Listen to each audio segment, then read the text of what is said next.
हड़प्पा सिंधु घाटी सभ्यता का मील का पत्थर न केवल एक प्राचीन नगर है बल्कि एक उन्नततम नागरिक संस्कृति का प्रतीक भी। यह स्थल पाकिस्तान के साहिवाल जिले में स्थित है और इसकी खोज 1921 में दयाराम साहनी द्वारा की गई थी। हड़प्पा ने संपूर्ण सिंधु घाटी सभ्यता को नामित करते हुए इसे इतिहास के पन्नों में अमिट स्थान दिलाया। यहाँ की नगर योजना और निर्मित संरचनाएं इसे अद्वितीय बनाती हैं। नगर द्विभाजित था, ऊंचे गढ़ क्षेत्र और निचला नगर।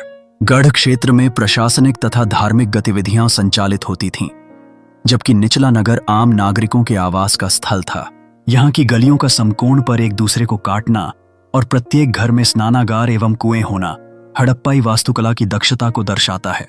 ईंटों की खासियत 1:2 का अनुपात निर्माण की जटिलता को उजागर करती है, एक सुसंगठित संस्था का संकेत देती है।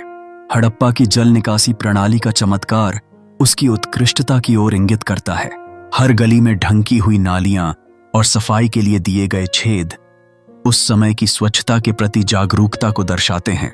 इसके अतिरिक्त अनाज भंडारण के लिए बनाए गए ग्रेनरी और बड़े गोदाम कृषि आधारित अर्थव्यवस्था को पुष्टि करते हैं।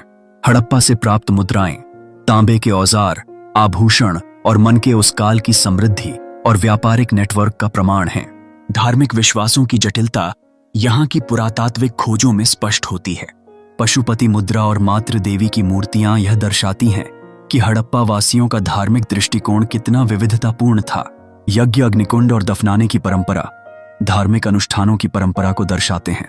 यहाँ की महिलाओं की स्थिति भी उल्लेखनीय थी, जो मातृ देवी की मूर्तियों के माध्यम से स्पष्ट होती है। इस प्रकार हड़प्पा न केवल एक मुख्य नगर था, बल्कि यह एक लघु चित्र था जो इस सभ्यता की सामाजिक संरचना, प्रौद्योगिकी और धर्म का ज्ञान दे रहा था। हड़प्पा एक संगठित और सोच समझकर निर्मित शहर था, जो भारतीय उपमहाद्वीप में शहरी सभ्यता की नींव रखता है। यह स्थल आज भी हमारे इतिहास और संस्कृति को समझने में सहायक है। एक अति महत्वपूर्ण धरोहर है जो हमें अतीत के गहरे रहस्यों में ले जाता है।